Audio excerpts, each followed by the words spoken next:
ನಮಸ್ತೆ news 18 digital ಕಾಂಟೆಂಟ್ಗೆ ಸ್ವಾಗತ. ನಾನು ಪ್ರಗದೀಶ್ ಶೆಟ್ಟಿ. ಈಗ 5ನೇ ತರಗತಿ 7ನೇ ತರಗತಿ 8ನೇ ತರಗತಿ ಹಾಗೂ 9ನೇ ತರಗತಿ ವಿದ್ಯಾರ್ಥಿಗಳು ತಿಳ್ಕೊಳ್ಬೇಕಾಗಿರುವಂತಹ ಮೇಜರ್ ಅಪ್ಡೇಟ್ ಒಂದನ್ನ ನಾವು ನಿಮಗೆ ಹೇಳ್ತಾ ಹೋಗ್ತೀವಿ.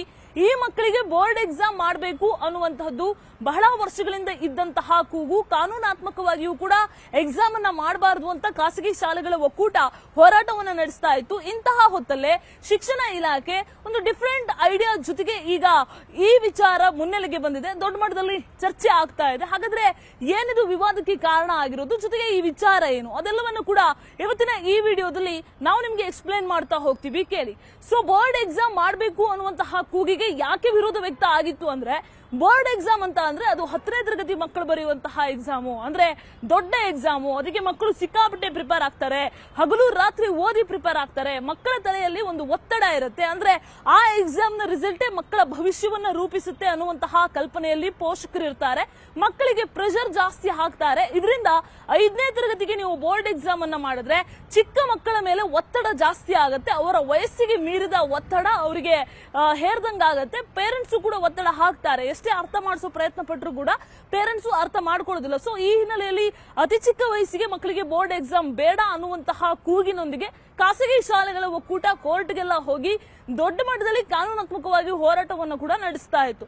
ಇಂತಹ ಹೊತ್ತಲ್ಲೇ ಈಗ ಈ ವಿದ್ಯಾರ್ಥಿಗಳಿಗೆ ಅಂದ್ರೆ 5, 7, 8, 9ನೇ ತರಗತಿಯ ವಿದ್ಯಾರ್ಥಿಗಳಿಗೆ ಏಕರೂಪ ಮೌಲ್ಯಮಾಪನ ಪರೀಕ್ಷೆಯನ್ನ ನಡೆಸೋದಕ್ಕೆ ಶಿಕ್ಷಣ ಇಲಾಖೆ ತೀರ್ಮಾನ ಮಾಡಿದೆ.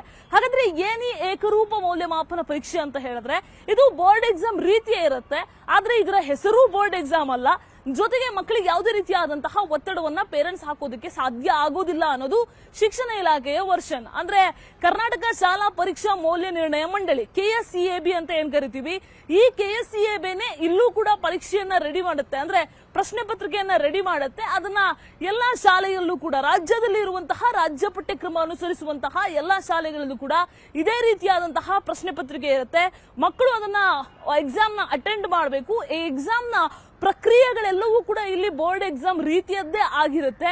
ಬಟ್ ಇದರ ಹೆಸರು ಮಾತ್ರ ಬೋರ್ಡ್ ಎಕ್ಸಾಮ್ ಅಲ್ಲ ಅನ್ನುವಂಥದ್ದು ಶಿಕ್ಷಣ ಇಲಾಖೆಯ ಮೂಲಗಳು ಹೇಳ್ತಾ ಇರುವಂತಹ ಮಾಹಿತಿ. ಅದರ ಜೊತೆಗೆ ಬೋರ್ಡ್ ಎಕ್ಸಾಮ್ ಹೆಸರಿಡದೆ ಯಾಕೆ ಈ ರೀತಿಯಾಗಿ ಮಾಡ್ತಾರೆ ಅಂತ ನೀವು ಕೇಳಿದ್ರೆ, ಮಕ್ಕಳು ಎಲ್ಲಿ ಕಲಿಕೆಯಲ್ಲಿ ಹಿಂದಿದ್ದಾರೆ, ಅವರು ಯಾವ ವಿಚಾರದಲ್ಲಿ ಹಿಂದಿದ್ದಾರೆ, ಯಾವ ವಿಷಯದಲ್ಲಿ ಅವರಿಗೆ ಎಕ್ಸ್ಟ್ರಾ ಟ್ರೈನಿಂಗ್ ನ ಅಗತ್ಯ ಇದೆ, 10ನೇ ತರಗತಿಗೆ ಬರುವಷ್ಟರ ಒಳಗಡೆ ಮಕ್ಕಳನ್ನ ಯಾವ ರೀತಿ ಟ್ರೈನ್ ಅಪ್ ಮಾಡಬೇಕು ಅನ್ನುವಂತಹದನ್ನ ತಿಳ್ಕೊಳ್ಳೋದಕ್ಕೋಸ್ಕರ.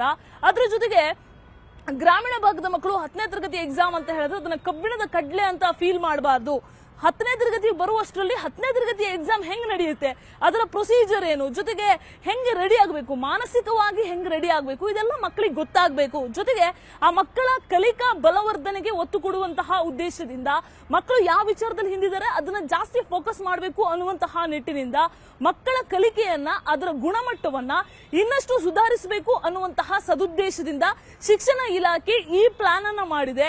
ಈ ಯೋಜನೆಯಾಗಿ ಇನ್ನು ರೂಪುಗೊಂಡಿದೆ. ಆದ್ರೆ ಇದುವರೆಗೂ ಕೂಡ ಅನುಷ್ಠಾನ ಆಗಿಲ್ಲ. ಎಲ್ಲಾ ಅಂದುಕೊಂಡಂತೆ ಆದ್ರೆ ಮುಂದಿನ ವರ್ಷದಿಂದ ಈ ಪ್ಲಾನ್ ಅನ್ನ ಶೈಕ್ಷಣಿಕ ಸಾಲಿಗೆ ಅನುಷ್ಠಾನ ಮಾಡೋದಕ್ಕೆ ಶಿಕ್ಷಣ ಇಲಾಖೆ ತೀರ್ಮಾನ ಮಾಡಿದೆ ಅನ್ನುವಂತಹ ವಿಚಾರ ಲಭ್ಯ ಆಗಿದೆ.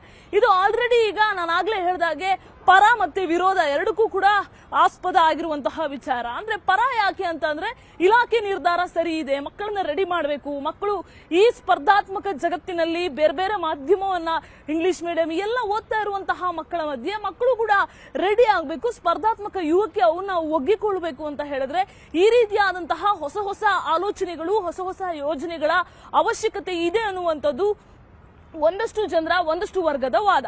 ಇನ್ನ ಒಂದಿಷ್ಟು ಜನ ಇದು ಮಕ್ಕಳಿಗೆ ತುಂಬಾ ಅರ್ಲಿ ಆಯ್ತು, ಅವ್ರ 5ನೇ ಕ್ಲಾಸ್ಗೆಲ್ಲ ಇದನ್ನ ಡೈಜೆಸ್ಟ್ ಮಾಡ್ಕೊಳ್ಳುವಷ್ಟು ಕೆಪಾಸಿಟಿ ಇಲ್ಲ, ಮಕ್ಕಳ ಮೇಲೆ ಅತಿ ಚಿಕ್ಕ ವಯಸ್ಸಲ್ಲಿ ಆಟ ಆಡ್ಕೊಂಡಿರುವಂತಹ ವಯಸ್ಸಲ್ಲಿ ಅನಗತ್ಯ ಒತ್ತಡವನ್ನ ಹೇರ್ದಂಗಾಗತ್ತೆ ಅನ್ನುವಂಥದ್ದು ಇನ್ನ ಒಂದಷ್ಟು ಜನರ, ಇನ್ನ ಒಂದಷ್ಟು ವರ್ಗದ ಒಂದು ಅಭಿಪ್ರಾಯ. ಸೊ ಎರಡೂ ರೀತಿಯ ಅಭಿಪ್ರಾಯಗಳು ಈಗ ಕೇಳಿ ಬರ್ತಾ ಇದೆ.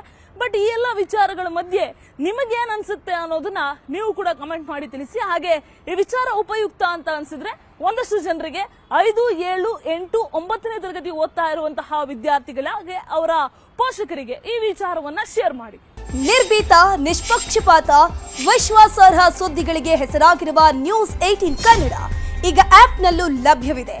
ದಯವಿಟ್ಟು ಇಲ್ಲಿರುವ QR ಕೋಡ್ನ ಸ್ಕ್ಯಾನ್ ಮಾಡಿಕೊಂಡು ಆಪ್ ಡೌನ್ಲೋಡ್ ಮಾಡೋದಕ್ಕೆ ಮರಿಬೇಡಿ.